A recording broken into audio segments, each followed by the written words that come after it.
atividades.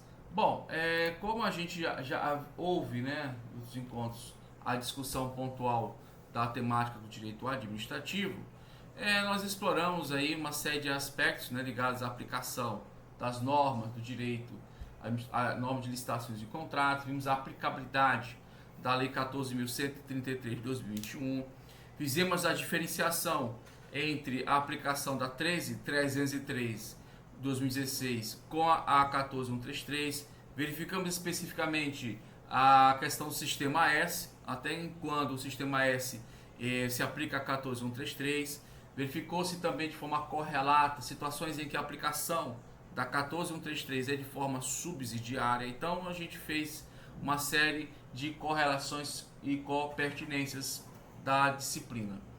Bom, dentro desse cenário pontual, que é uma mera apresentação minha, a gente já sabe aí todo o histórico e luta que eu já tive, e aí a gente vai passar, já falando da topografia,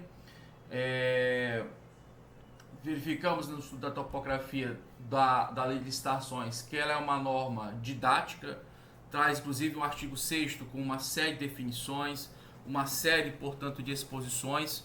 Então eu sempre disse, falei para José, falei para Adonis, falei para o Marcos, né, da turma de vocês, que observem as definições apresentadas no artigo 6º.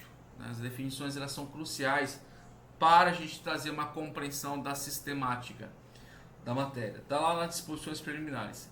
E, de toda essência, o artigo 5º, que nós vai ser uma parte do conto de hoje, nós vamos discutir ele, trata sobre os princípios licitatórios. Tá? E é curioso que muita gente fala que o princípio licitatório ele está em previsão normativa constitucional, mas não na forma de um princípio. E nós vamos ver aqui que ele é um princípio. Tá? Ele é um princípio, então, no artigo 37, inciso 21 da Constituição. Ele tem toda a sua essência, toda a sua construção que nós vamos analisar com vocês. Bom, aqui é a topografia da norma, inclusive eu mandei um material para vocês. A totalidade aqui são 333 páginas, dá para verificar aqui embaixo. Então, é um material muito robusto, com muita coisa para vocês estudarem. Eu devo ter mandado um total de 63 páginas. Então, é muita coisa que vocês não vão ver ainda a nível de conclusivo.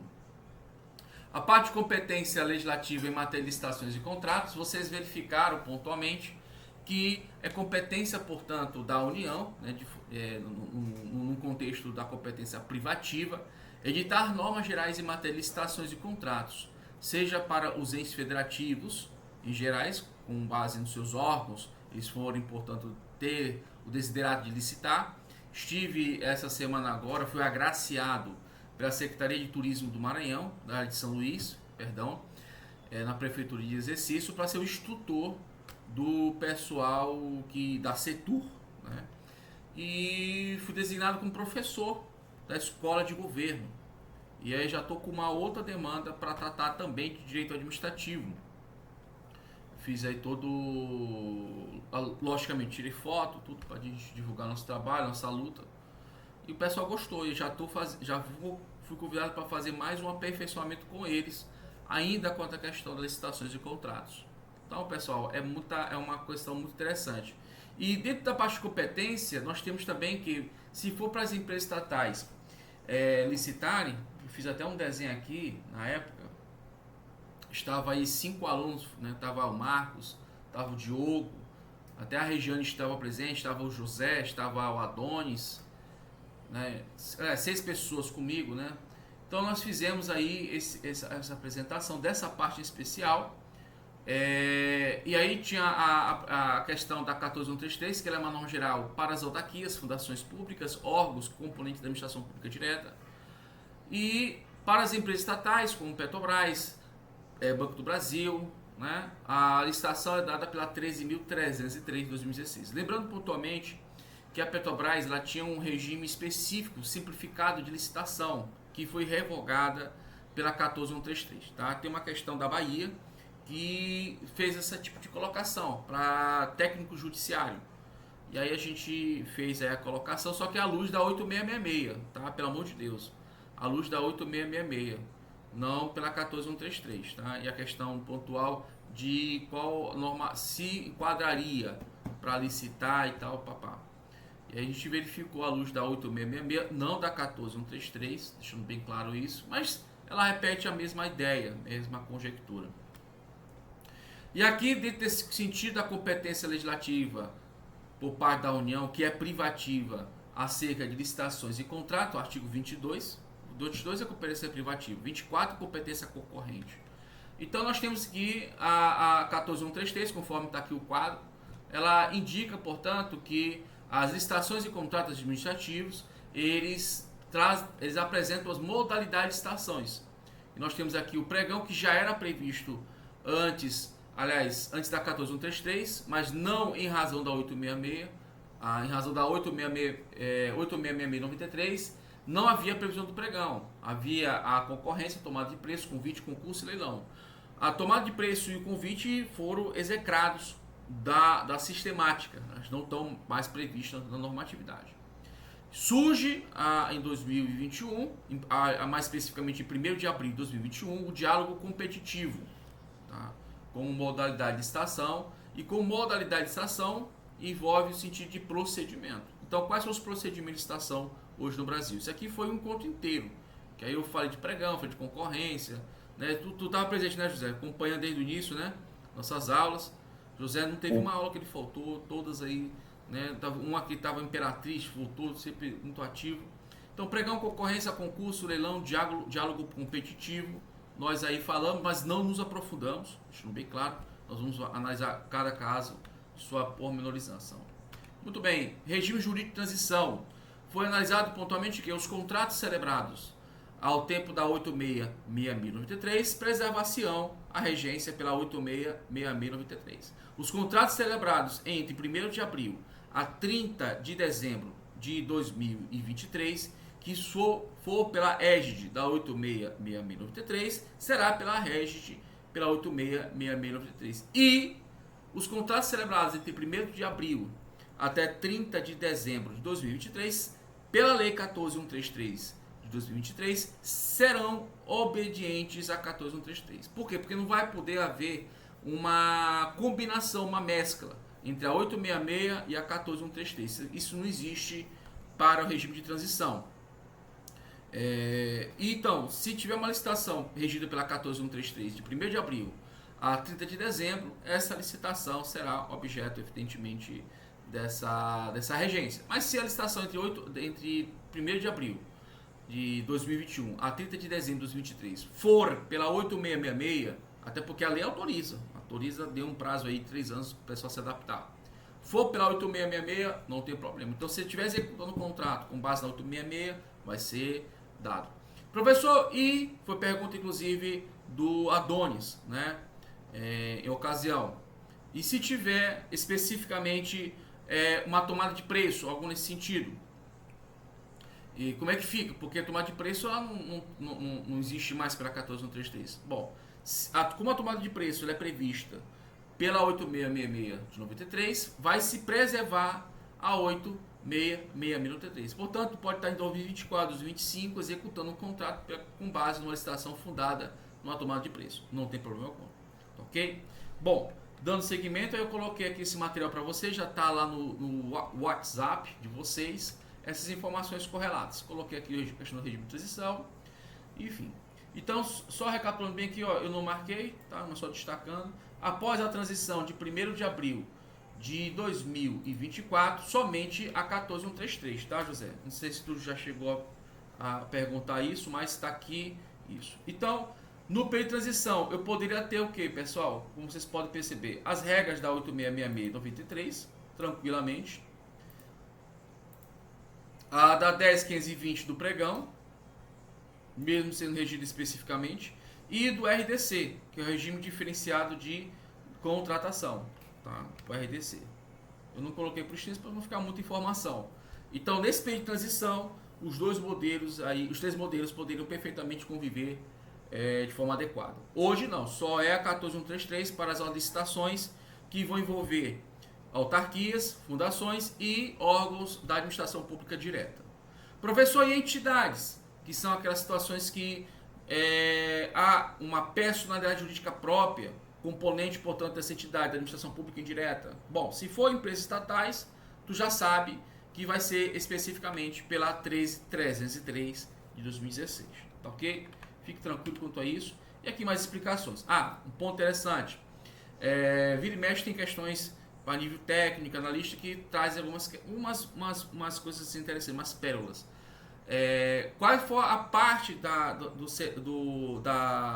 lei de licitações e contratos que de imediato, observando evidentemente o direito intertemporal em direito penal, foi aplicação imediata? Foi as disposições, pessoal, ali pontualmente do que tratam sobre penas, né? Artigo 178, salvo engano, da lei 14.133. Então todas as previsões de crimes contra licitações e os contratos administrativos em gerais regido de imediato pela 14.133, tá? Observando evidentemente as regras do direito intertemporal em matéria penal, tá ok? Então, o que aconteceu? Os artigos 89, como está aqui na tela, 89 a 108 da 86.623, olha aqui para o quadro, essa parte aqui pontual, pessoal, foi revogada no momento que foi publicada a norma. Isso aí pode ser objeto de pergunta para vocês, fiquem ligados.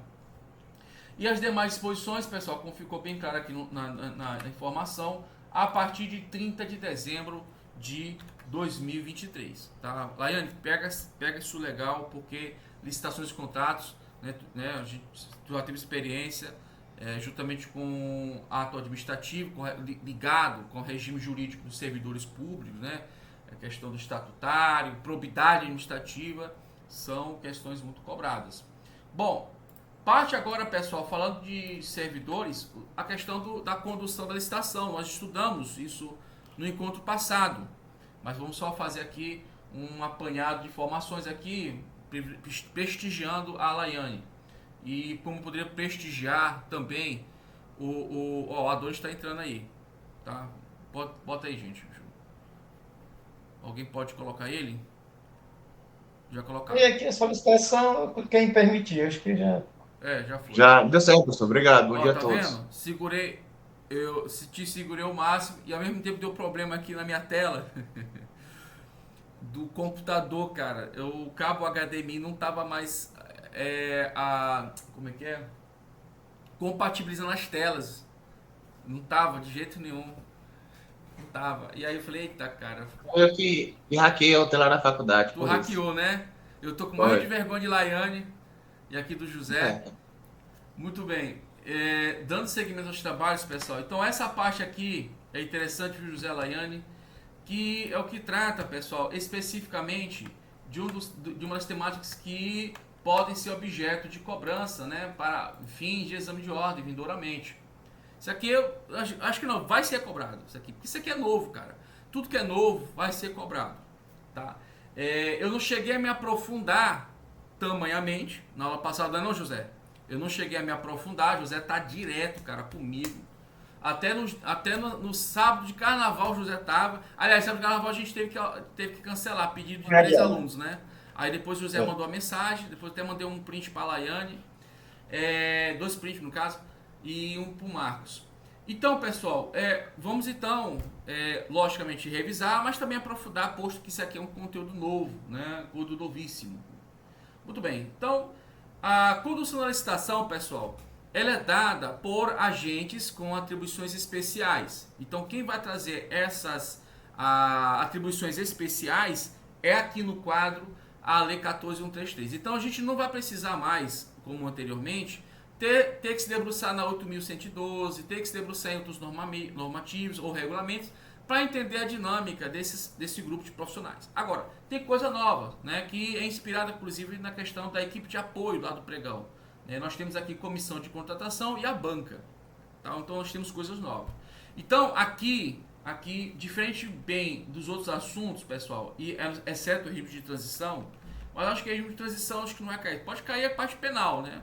Porque, como a prova do exame ela é interdisciplinar, ele pode, na parte do penal, ele fazer esse questionamento. Aí tá valendo, é tanto direito administrativo como direito penal. Mas aqui, pessoal, é 100% novo aqui, muito importante. Então, primeiramente, pessoal, só passando aqui um plano aqui nessa mesa molhada, nós temos aqui que a autoridade administrativa é, portanto, o ordenador de despesa, é aquele que está ali pontualmente gerenciando toda aquela autarquia, todo aquele órgão, toda aquela unidade da administração. Então, ele é, portanto, a autoridade suficientemente dotada de carga de poder decisório, que pode designar quem é um pregoeiro, quem pode designar quem é o leiloeiro. Então, ele que é o que manda no segmento da estrutura. Lembrando que as autarquias, ela tem, pontualmente, uma condição de uma margem de autonomia muito bem clara nas atribuições, e ela, portanto, conforme for a determinação em lei, poderá, inclusive, trazer mais atribuições para essa autoridade máxima, evidentemente compatibilizando-se com a Constituição. O agente de contratação, pessoal, é o pregoeiro no pregão, o leiloeiro oficial no leilão, ou outros mais servidores que vão gerenciar a licitação. Professor, então o que ocorre? O pregoeiro deixou de existir? Bom, eu sou pregoeiro, pessoal, eu tenho formação de pregoeiro. Estou finalizando, inclusive, mais um curso agora para me reciclar ante o fato também que eu já ensino, sou instrutor da Prefeitura de São Luís aqui pela CETUR, né, e pela Escola de Governo. Mas não significa dizer que eu não paro de estudar. Então, o que acontece? A tendência é acabar o termo pregoeiro para chamar todo mundo de agente de contratação, tá? Só que a gente tem que ter um cuidado, que como qualquer área do direito, um agente de contratação ele se especializa. Então, assim, eu tenho mais habilidade, particularmente falando, com pregão, né? Com concorrência, mas diálogo competitivo para mim é novo, tá? Então, uma coisa é te explicar aqui no vídeo, outra coisa é fazer, né? Então, o diálogo competitivo é uma coisa nova. Eu estava agora na sexta-feira agora com o pessoal da secretaria, eu estava fazendo um treinamento delas, né, a maioria são mulheres, 2, 4 homens no máximo, na Secretaria de Turismo aqui do município de São Luís. Gente, fui franco, e a aluna lá falou assim, professor, inclusive veio um palestrante aqui de fora do sul do país, também disse que ele tem uma experiência dentro de uma literatura jurídica, dentro de algumas coisas, mas só o tempo vai dizer. Então, até Marçal Justem Filho, que é a autoridade máxima, disse que essas questões novas vão ser sempre objeto de atualização. Então, quem dirá sou eu, né, meu amigo? Então, quem é o agente de contratação? É aquele que é responsável por toda a execução, aplicação da licitação. Ele é responsável aos momentos que está acompanhando os lances. Então, ele é que é o responsável pelo métier da licitação em si. A comissão de contratação, pessoal, ela é formada de forma temporária, né? E aí a lei fala de formação especial da comissão de contratação, ou em situações em que ela é obrigatória. Por exemplo, no diálogo competitivo, ela é obrigatória, tem que ter a comissão de contratação. Então, como a comissão de contratação nada mais é que uma composição mínima de 3 pessoas, um tem que ser o presidente, e ali eles vão ser os responsáveis mesmos pela licitação. É só isso, não tem mistério, não tem coisa de outro mundo. Então, são agentes que, ao invés de ser um agente de contratação, são 3 que vão estar ali reunidos, tá? Na qualidade de membros de uma comissão de contratação, onde um será o presidente. Sendo que no diálogo competitivo, José anota isso aí, que eu não falei no ano passado, e Adonis também, Laine também. No diálogo competitivo, a comissão de contratação ela é obrigatória. Coloca aí no caderno, pessoal. A comissão de contratação ela é obrigatória quando houver diálogo competitivo. E a banca, pessoal, ela não é bem uma condutora em si da licitação, mas ela faz parte da condução da licitação. E aí eu vou explicar para você de um contorno técnico apropriado. Bom, primeiramente a gente tem que observar que a lei de licitações, pessoal, ela de alguma maneira ou outra, ela vai entender que esses grupos de profissionais, preferencialmente, tem que ser servidores deixa eu só aumentar aqui um pouquinho, fica mais fácil para vocês lerem. Só aumentar aqui. Eles têm que ser preferencialmente investidos, né? Eles têm que ser previamente. Só aqui, aumentar aqui, porque fica. Ok. Muito bem, voltando. Então, esses servidores que vão compor, que vai ser um agente de contratação ou membro de uma comissão, ele tem que ter, pessoal, no mínimo uma investidura em cargo ou emprego público. Portanto, devem estar previamente aprovados em concurso público. A norma fala preferencialmente, ela não fala exclusivamente. Então, quando ela diz que o agente de contratação ele é um profissional da administração pública, ela está trazendo essa leitura no contexto pontual de preferencialmente ele ser o quê? Da própria dinâmica da entidade do órgão.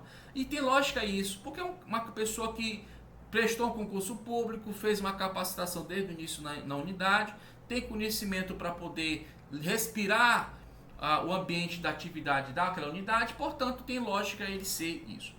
Como é que aqui em São Luís? Aqui em São Luís, pessoal, ela é centralizada na Comissão Permanente de Licitação. Então não é regionalizada, aliás, não é distribuída por órgãos, tá? Mas hipoteticamente esse raciocínio pode se reverberar também nas comissões permanentes de licitações, dando preferência a seus servidores.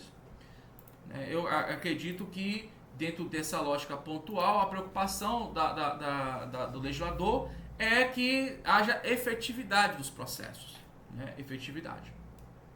Então, o artigo 37 caput, ele traz aqui o famoso LIMP, que é legalidade, impessoalidade, moralidade, publicidade e eficiência. Lembrando que eficiência é uma decorrência da emenda constitucional número 19 de 98, que trata da reforma administrativa. E o inciso 1 vai tratar pontualmente como é que o acesso aos cargos públicos no Brasil. Tá? Então, o artigo 1º fala do acesso aos cargos públicos. E o artigo 2º fala da questão da investidura e do exercício e da qualidade desse exercício. Quem pode, portanto, compor isso. O grupo do 1 e 2 ele vai reunir informações para aquilo que a gente conhece como princípio do concurso público. Repito, as informações 1 e 2 aqui presentes, elas vão se reunir e formar aquilo que a gente estudou ano passado sobre o princípio do concurso público. O que é o princípio do concurso público? Para que um brasileiro ou qualquer outro estrangeiro, no caso naturalizado, venha a ingressar na administração pública, ele tem que submeter-se especificamente a um concurso público. Tem exceções? Tem. A Lei 8.112 de 90, ela prevê exceção de cientistas, de pesquisadores estrangeiros. Mas aí é uma exceção, porque a regra para você entrar na administração pública, direta e indireta, de qualquer ente federativo, você tem que prestar concurso público. Está muito claro nos incisos 1 e 2 do artigo 37. Agora, o inciso 9 do artigo 37 da Constituição, ele trata sobre seleção pública. Seleção pública é para ocupar cargos temporários. Então, a seleção pública não tem nada a ver com concurso público. Eu, por exemplo, prestei seleção para a UEMA, ensinei um período lá, tudo tranquilo, acabou o tempo, tchau. Você não pode continuar aqui, tá? Então, seleção é algo temporário, tá? Não gera estabilidade por parte, só gera o quê? Conhecimento, gera currículo e gera um prazer imenso de servir a administração pública, Então, não gera nenhuma outra coisa além disso, tá? Outros pontos também que podem ser narrados.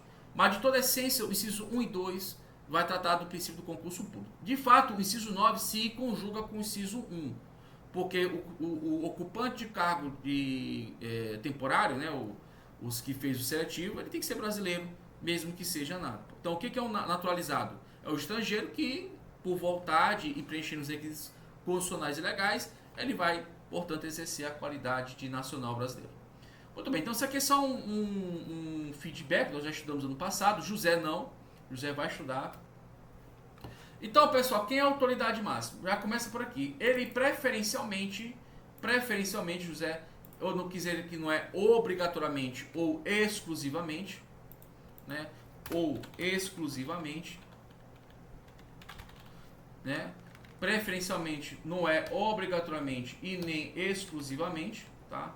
Deve ser servidores efetivos ou empregados públicos, ou seja, tem que ser agentes públicos concursados. As hipóteses do inciso 1 e 2 do artigo 37 da Constituição, como eu havia dialogado com vocês. Qualificação compatível para o exercício das atribuições públicas.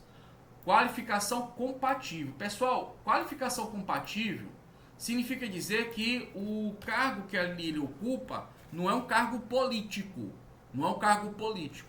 Nós temos precedentes do Supremo Tribunal Federal que Para que um secretário possa ocupar a qualidade de secretário municipal de qualquer prefeitura, de qualquer estado, ou até mesmo de ministro, não há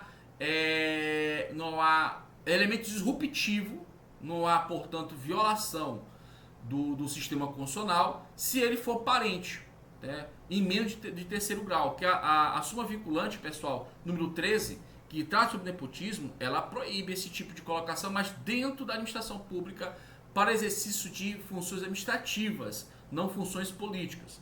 Lembrando pontualmente que o ministro de Estado ele faz de fato atividades políticas e administrativas de forma consolidada, mas o cargo dele é político em sua essência. Aí teve até um aluno, né, de outra turma que me perguntou a questão do Milei, né, que o Milei indicou um parente dele, enfim.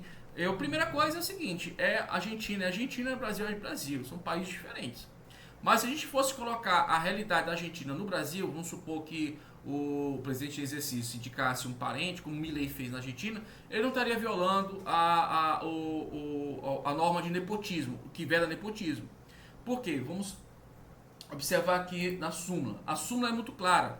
A nomeação de cônjuge, companheiro ou parente em linha reta, colateral ou por afinidade até o terceiro grau. Então isso já caiu, não caiu de novo, isso aí faz muitos anos, tá? Já caiu uma questão nesse sentido, deixa eu só deixar marcado aqui, até o terceiro grau. Inclusive, a autoridade nomeante ou de servidor da mesma pessoa jurídica vestido em cargo de direção, chefia ou assessoramento, veja, funções de assessoramento, que é muito comum na administração pública direta e indireta. Para exercício de cargo em comissão ou de confiança. Olha aqui, ó. Então, não é qualquer cargo. Por exemplo, se a pessoa faz um concurso público, né? Tá aí José com a esposa dele, com a namorada dele, fazendo concurso público, ambos passam. Pô, cara, cada um com o seu cargo de provimento e tal. Eu tenho um conhecido meu no Rio que eles fizeram, hoje eles não estão mais casados, não sei porquê, não vem o caso, mas eles fecharam o concurso público para aquele mesma repartição, né, mesmo órgão, não lembro agora qual foi, mas é um órgão federal, passaram, né, e exerceram tranquilamente a função. Porque aqui a súmula vinculante é contra o quê? Cargos em comissão ou de confiança, que é aqueles que você pode exonerar a pessoa ad nutum, né? A exoneração é ad nutum. Então, é de livre nomeação e exoneração. Não precisa motivar. Agora é o seguinte, se a autoridade administrativa resolver, né, que nomeante, que tem atribuição para designar aquele servidor para o cargo, ele motivar, se o motivo for inválido, for nulo, for falso, ou não for adequado, não tiver uma substância a justificar, pode a nomeação, pessoal, a exoneração ser nula e ele voltar a exercer a atividade dele em comissão, tá?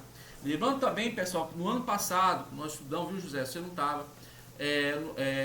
os servidores que ocupam cargo de comissão, eles recolhem para a Previdência Social, para o INSS.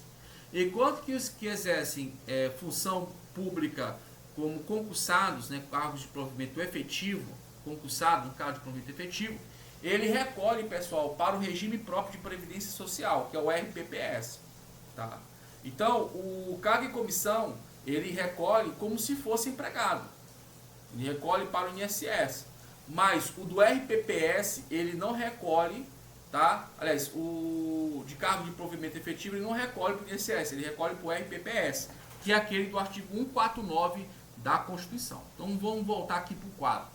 Então, para o exercício de cargo em comissão de confiança, ou ainda de gratificação da administração pública direta e indireta, em qualquer dos poderes da União, Estado, DF, municípios, compreendido o ajuste mediante designações recíprocas. Isso aqui é um outro lance, só que eu não vou falar disso aqui porque é outro assunto, mas eu posso trazer aqui um pouco de informações. Então, por exemplo, eu tenho aqui um vereador que quer que a sua sobrinha trabalhe na prefeitura e o prefeito quer que o seu filho trabalhe na Câmara Municipal. Então eles fazem o quê? Essas designações recíprocas, esse ajuste de troca. Isso também configura nepotismo, tá? Viola a Constituição. Então o que viola a Constituição, pessoal? Viola quando há ocupação, pessoal, de agentes no âmbito do aonde, pessoal? no âmbito da atividade administrativa, no exercício de funções administrativas. Portanto, só colocar aqui como observação, segundo o STF, vírgula, né, não compreende as funções políticas exercidas por ministros de Estado e secretários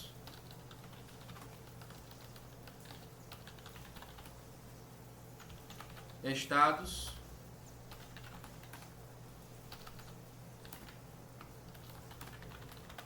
municípios.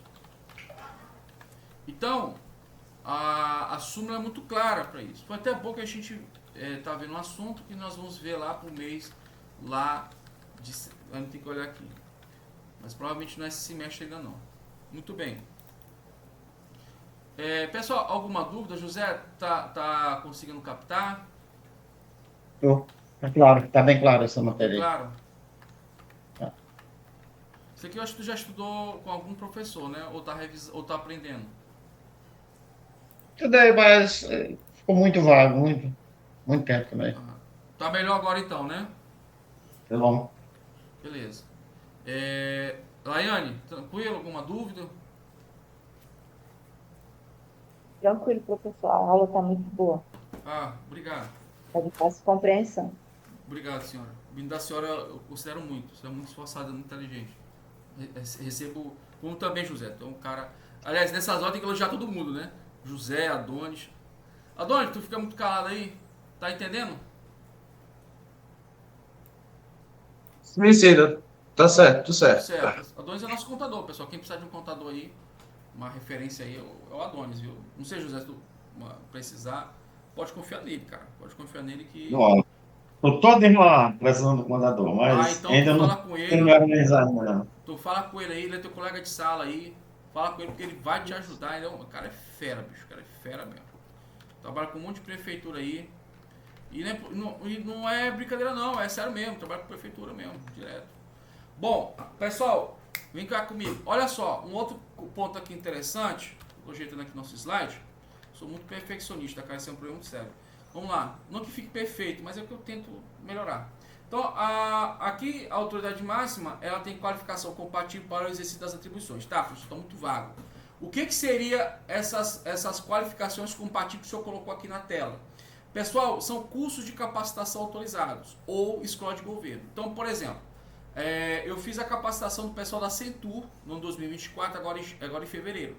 Então, a partir de lá, eles podem exercer atividades com base nesse curso como agente de contratação, porque todo o curso foi voltado para formar profissionais agentes de contratação. Então, eu treinei os caras para tornarem agente de contratação. Então, já podem. Tá? Agora, vamos supor que a sala VIP OAB ela resolva fazer um curso para formar agente de contratação. Pessoal, não pode. Por quê? Para fazer isso, teria que ter autorização, um curso específico de autorização para isso. Então, teria que ter sido um curso de âmbito regulamentado, teria que ter um curso dentro da escola de governo. Então, vamos supor, olha a diferença, pessoal, olha a diferença. Então, vamos supor que a sala VIP OAB participa de uma licitação, ganha, beleza, ganha. E aí a gente vai fazer um curso para atender, por exemplo, um grupo de servidores, funcionários públicos. Aí sim, galera, pode. Professor, mas se tiver um projeto social, uma ação afirmativa, algo nesse sentido, para atender a municipalidade. E aí há um convênio, há todo um processo, um multimetier, que reconhece a possibilidade, que autoriza a atividade de pessoal público externo. Pode. Aí no caso, porque serão vocês. Então, eu não poderia emitir um certificado, eu posso emitir um certificado de que você assistiu às aulas, que você tem, portanto, você concluiu o curso. Mas eu não posso emitir um certificado para te capacitar para ser agente de contratação para vocês. Agora, eu poderia, através, não eu diretamente, mas eu, como eu sou um instrutor, o órgão da escola de governo indicará que o instrutor Salomão capacitou a turma da Secretaria de Turismo para licitar. Deu para entender, pessoal, a diferença? Então eu não posso chegar aqui, José, Laiane, Adonis, Marcos, Diogo, Regiane, Edmar disse que vai voltar, Adonis, na sala VIP. A Edmar falou comigo, cara, eu quero voltar.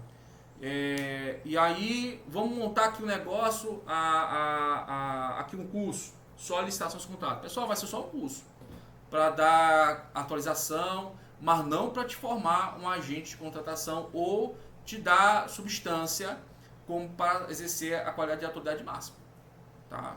Então, estou falando de autoridade máxima. Então, essa autoridade máxima de um órgão, ele tem que ter um certificado autorizado para isso. Tá? Autorizado para isso, fiscalizado, né? Tem uma relação com o MEC, ele fiscalizando, algo nesse contexto. Tá? Então, essa é a formação compatível. Então, o que ocorre com muitas prefeituras quando indicam, por exemplo, uma pessoa do parente para funções de secretário? Tranquilo, sem problemas. Agora, se suponhamos que ele indique uma pessoa que não é parente, né, uma pessoa nem conhece, tem nem esse vínculo de sangue nem amizade. O cara é de São Paulo, veio para cá, para o Maranhão, para ocupar uma comissão de licitação em um município, vamos supor, uma CPL. Mas ele não tem formação em direito, ele não tem formação em administração de empresa, administração pública, melhor dizendo, ele não tem sequer diploma de ensino superior. Ele não tem, portanto, nenhuma configuração informacional para ocupar a função. Ele pode ser autoridade máxima? Nunca. Nunca. Mesmo não tendo nenhum vínculo de parentesco. Então, o agente de contratação, aliás, a autoridade máxima não pode ser... Professor, Oi, repete, por favor. vamos repetir. Vamos supor que a senhora é prefeita de uma cidade. E aí a senhora chama uma pessoa de São Paulo por indicação para ocupar a comissão permanente de licitação. O nome dele é João. João veio lá de São Paulo para cá. E aí a senhora nomeou ele como autoridade máxima da comissão permanente de licitação. A pergunta que se dá é, ele pode ocupar simplesmente por ser estranho? Não. A senhora vai ter que exigir dele curso de capacitação específico autorizado ou algum documento que comprove que ele fez algum curso no escola de governo. Pode ser escola de governo de São Paulo, ou do município do interior de São Paulo, ou do município do interior do Acre, do Maranhão, qualquer. Ele pode chegar aqui, fazer um curso, se especializar, fazer treinamento e tudo, aí depois é só nomear ele. A senhora não pode nomear primeiro para depois ele se habilitar. Deu para entender? Sim, professor, obrigada. Tá? E outra coisa, a sala VIP OAB, suponhamos, só hipoteticamente, eu vou programar aqui um curso para aperfeiçoamento de profissionais. No caso, para licitações de contrato. Pessoal, é um curso preparatório só para a prova.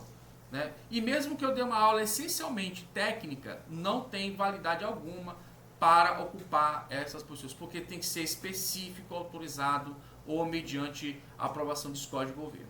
Okay? Porque antigamente, qualquer curso que estava na internet aí, o cara usava aí como documento para se habilitar nessa qualidade aí de autoridade máxima. Hoje a coisa está mais exigente. Tá ok? Sim. Pessoal, não pode ter relação de parentesco, observando a súmula vinculante, nós vimos há pouco, com os licitantes. Olha aqui, ó, com os licitantes. Então, ele não pode, como autoridade máxima, ter uma empresa licitante, certo? Que venha a concorrer e tenha um parente, um amigo próximo dele. Não pode, pessoal. Por quê? Porque ele tem que ter ausência de parentesco, tá? Ele tem que ter ausência de parentesco, tá? Licitante não pode estar ali como pessoal do terceiro grau do vínculo familiar dele ali participando. Pode ser um tio, um primo, ok? Contratos habilitados, vamos supor que haja um credenciamento. E aí ele vai pegar no credenciamento um contrato. Né? Porque o que é o credenciamento? O credenciamento é um procedimento auxiliar que faz de maneira tal que há uma competitividade inicial e aí selecionado os contratos que podem ser hábeis para os demais órgãos terem o vínculo contratual, a parte interessada, o órgão interessado chega lá, identifica quais foram os contratos que foram selecionados em uma licitação anterior e pega e os coloca ali, né? Os coloca como contrato para execução de serviço, entrega de bens. Então é uma questão interessante de credenciamento. Ele como procedimento auxiliar de licitação, não é uma licitação em si, mas ele tem todo um métier de uma licitação, né? No sentido de certame e tal. E aí, vamos supor que disso saem algumas empresas, né? Que podem oferecer certos itens. E a senhora Laiane, né, ela é a autoridade máxima do órgão. O que ela vai fazer? Ela vai estar no computador, né, no Portal Nacional de Contratações Públicas, né, que é o portal que mostra todos esses contratos, e ela vai selecionar as empresas que foram credenciadas aprovadas para aquele certame, para aquela licitação. E aí, nesse contexto pontual, ela identificou que a prima dela é uma das donas, a sócia majoritária, por sinal, de um desses contratos. Ela não pode chamar eles para executar, tá ok? Não pode. E lembrando pontualmente, pessoal, que no credenciamento, ele vai, para a dona Laiane poder dar continuidade a isso, tem que ter inexigibilidade. Tá? Ela não pode fazer direto. Em outras palavras, a senhora Laiane não pode contratar, mesmo em sede de um contrato já habilitado, já previamente licitado, ela chama essa empresa para trabalhar na repartição que ela trabalha, porque ela tem uma prima, um irmão, um parente próximo, certo? Gestão por esfera de competência. Pessoal, isso aqui é novo, tá? Isso aqui é novo, tá? O que é gestão por esfera de competência? É a segregação de funções. Então, a segregação de funções, ele é um princípio da licitação, está no artigo 5º da 14.133, e como princípio da licitação, ele diz o seguinte, que acabou essa história, que a autoridade máxima ela vai somar um monte de atribuição. Então, ela vai ter, evidentemente, um grupo de pessoas que vão assessorar, e esse grupo de pessoas que vão assessorar, cada um com suas competências e atribuições. Então, a segregação de funções, como eu tenho aqui informação aqui no quadro, olha só, gestão por esfera de competência, como está aqui no quadro, significa dizer nada mais, nada menos do que a partir de agora, havendo licitação, havendo procedimento licitatório, tem que ter, havendo qualquer licitação ou contrato, não só licitação ou contrato, tem que haver uma divisão de atribuições. Então não pode, por exemplo, José, ele como pregoeiro, ele reuniu uma série de atribuições. Não, ele vai dividir, ele vai delegar. Como o tema é autoridade máxima, então Laiane, que vai ser a autoridade máxima agora, e ela vai ter o quê? As suas atribuições decisórias, mas ela vai segregar. Ela vai gerenciar, portanto, outros servidores para atuarem com ela. Então é desinchar, diminuir. A ideia é diminuir. Por que aconteceu isso como princípio, como norteamento? Porque o TCU identificou que vários dos contratos tinham problema porque a pessoa ficava sobrecarregada de atribuições. Então isso acabou com o justificativo. Então se a pessoa vier trazer essa justificativa para o TCU, ele vai dizer assim, isso aqui não cola mais. Por quê? Porque há um princípio e se você não observar o princípio, você pratica improbidade. Então olha o perigo aqui, pessoal. Se não segregar, você está violando princípios. Princípios da licitação, princípio da administração pública. Por quê? Porque é um princípio da licitação, princípio do contrato administrativo. Nessa semana eu estava com o pessoal, e aí eu falei, olha, pessoal, aí, enfim, relataram uma questão de uma servidora lá, que ela fazia um monte de coisa sozinha. E ela não era coordenadora, que não tinha servidor, não tinha gente para auxiliar ela. E não viu o caso aqui, um detalhe. Então, pela segregação, pessoal, o que ela tinha que fazer? Ela tem que diminuir a sua inchação. Ela como autoridade aí responsável máxima. Bom, designar agentes públicos para a execução da lei. Ou seja, ela vai, né, a Laiane, designar uma pessoa, no caso o José ou Adonis, para ser um agente de contratação. Tá? Então, não é difícil isso aqui, mas são coisas novas, que no ano passado, quando a gente estudou esse tema, mudou tudo. Então, é coisa nova esse ano. Bom, aqui eu trago para vocês a questão pontual do cargo e comissão de função de confiança. Já falei para vocês acerca. Falei também a questão do nepotismo, né, ligado a isso. Não precisa se ter uma lei formal para prever coibir o nepotismo na administração pública. Enfim. Outro ponto interessante também, pessoal, é que a vedação do nepotismo ele não decorre de lei, mas decorre da Constituição. Pelo princípio da pessoalidade, princípio da moralidade. Tá? Muito bem. Então vamos aqui, pessoal, para a parte mais importante da aula de hoje, que é a agente de contratação. Então a gente viu que a autoridade máxima ela é uma pessoa com capacitação para isso. Né? Não pode ter a capacitação durante o exercício da atividade, mas já vem pronta para isso. Que tem que ter segregação, ou seja, a pessoa que é a autoridade máxima ela tem que diversificar atribuições, aliás, diversificar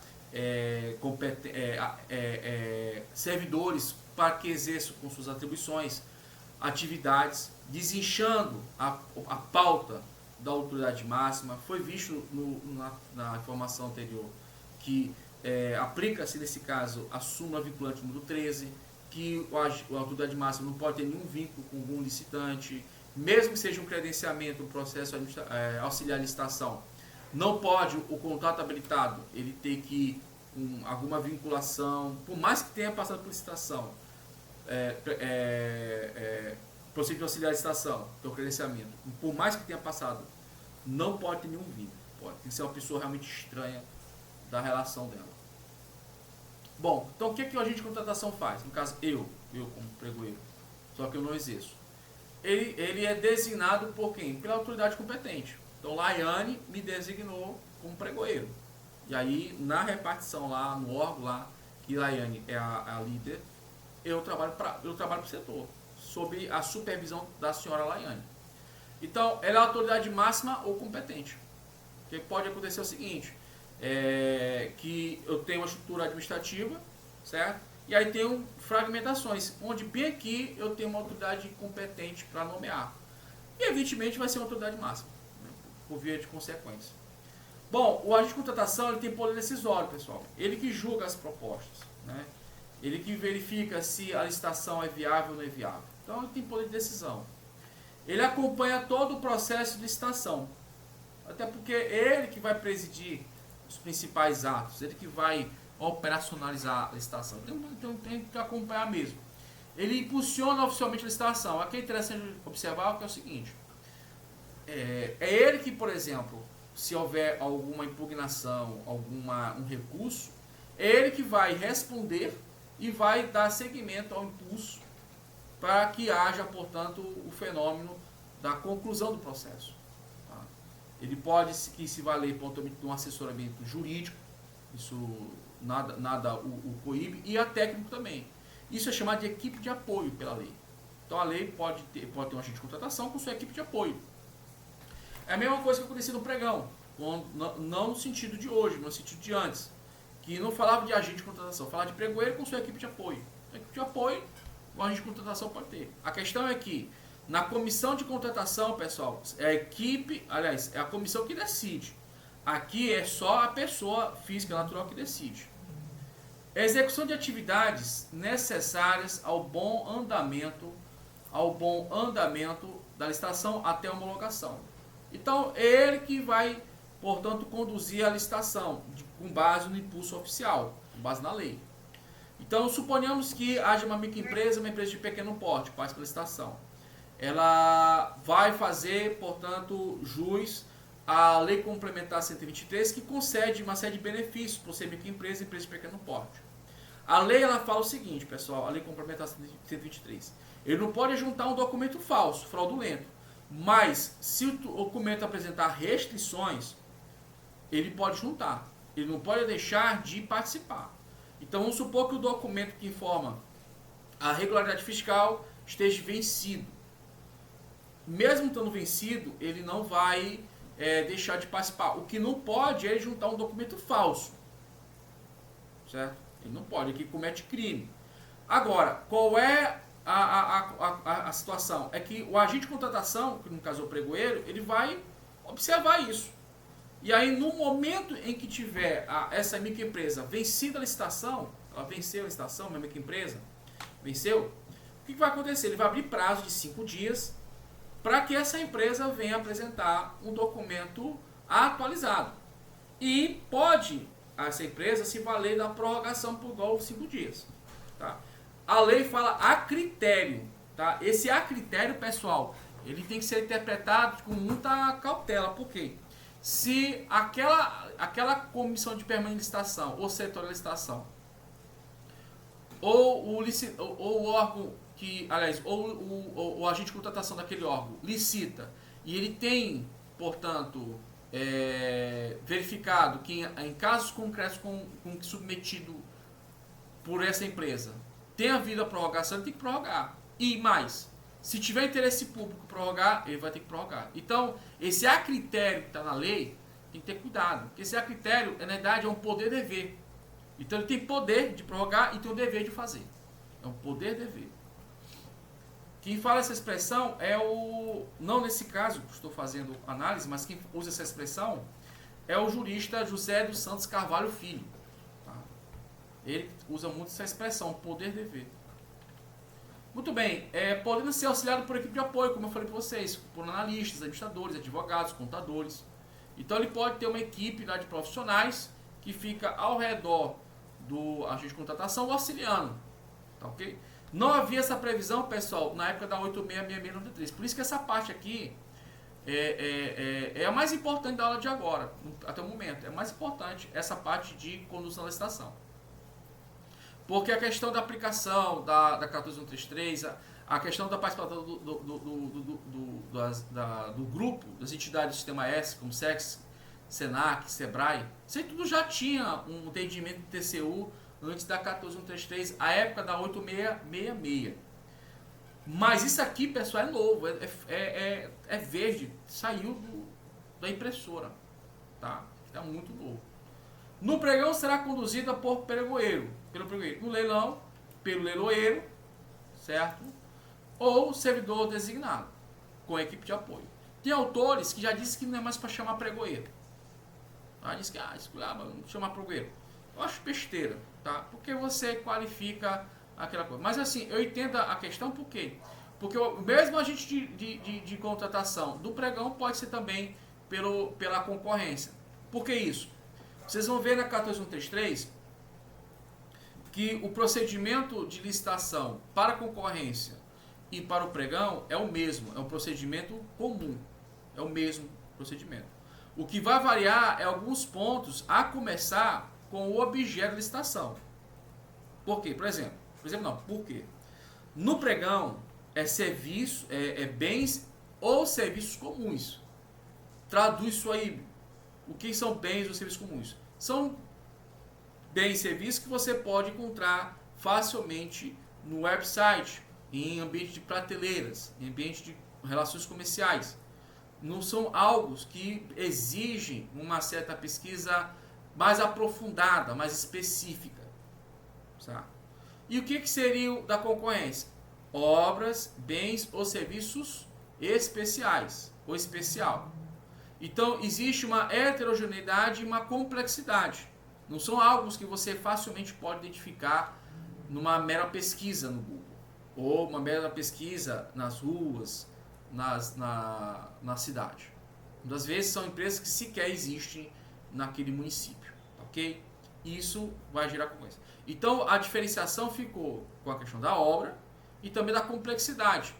O pregão pressupõe bem serviços comuns, que tem uma rotatividade muito grande, como cadeira, mesa, caneta, notebook, professor, sim, pregão, notebook, tranquilo. Ele é complexo, eu não sei nem metade do que o notebook faz. Parte elétrica, fiação, né? Acho que nem fiação tem no notebook. O notebook ele tem uma placa, né, com chip, né? Eu não tenho nem metade. Eu sei que tem um plástico aqui na minha frente, tem um ferro aqui na minha frente também, algumas coisas assim metálicas. E ali tem uma tela, tem duas telas de computador aqui que eu estou trabalhando. Agora o resto eu não entendo, cara. Então para mim é complexo. Então a ideia de complexidade, pessoal, é a ideia de não imediatismo. Essa que é a ideia que a gente tem que transparecer. Por exemplo, vamos supor que aquela empresa precisa de um equipamento específico para fazer a extração de um mineral. Cara, isso aí não é uma coisa que tu vai na Rua Grande, que tu vai no Mateus, no Açaí e vai encontrar. Né? E nem nas ruas. É uma coisa muito específica. Deu para entender, gente? Beleza? Então, por enquanto, tá bom essa diferenciação para vocês. Bom, seguindo o barco, pessoal, a responsabilidade individual salvo induzido a erro. Turma, que é um ponto interessantíssimo. Por isso que é interessante o agente de contratação ter sua equipe. Por quê? Porque dilui a sua responsabilidade. Então, a sua responsabilidade da licitação ela é sempre individual. Ele que vai estar no veneno se der zebra. Mas ele pode ter como atenuante ou até mesmo uma situação que o exclui da sua responsabilidade, se ele especificamente, pessoal,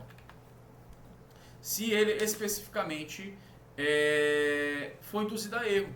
Vamos supor que um servidor dele, um estagiário lá, passou a informação para o assessor dele sobre uma pesquisa que foi feita e... Opa, deixa eu só terminar aqui.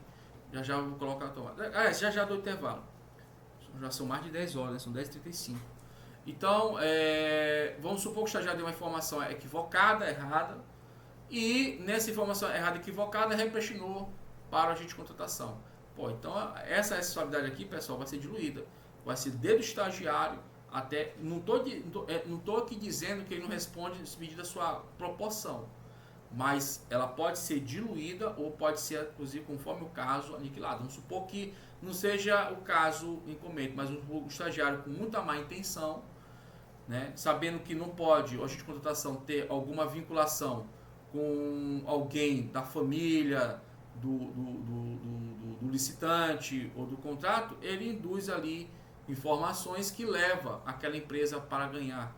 Então, se tiver isso, nem o agente de contratação e nem o assessor responde só o estagiário. Beleza, pessoal? Vamos dar aqui um breve intervalo. Eu peço desculpas. É justificado um pouco, porque mentalmente foi o tempo, né? São os 15 minutos de início da aula, mais 15, na verdade 13, né? 13 minutos para a gente começar a trabalhar, porque realmente teve esse problema. Então, desculpa esses 13, vamos supor 15 minutos a mais, porque eu realmente tive esse problema do meu cabo HDMI. Eu tive que pegar um outro cabo e, por sorte, foi um cabo antigo, mas por sorte, mesmo o cabo antigo tá funcionando e ficou legal. Eu acho que deu para vocês entenderem aqui a tela, né? Porque eu dividi. Eu tô aqui com uma tela, outra que eu tô com outra. Então deu para ver o quadro legal, porque eu troquei o cabo. Tá bom, tá legal. Legal? Adonis, Laiane, tranquila?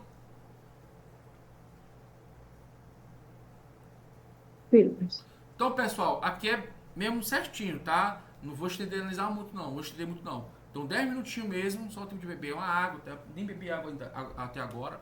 E aí, voltando, a gente continua essa aula, tá bom? Ok.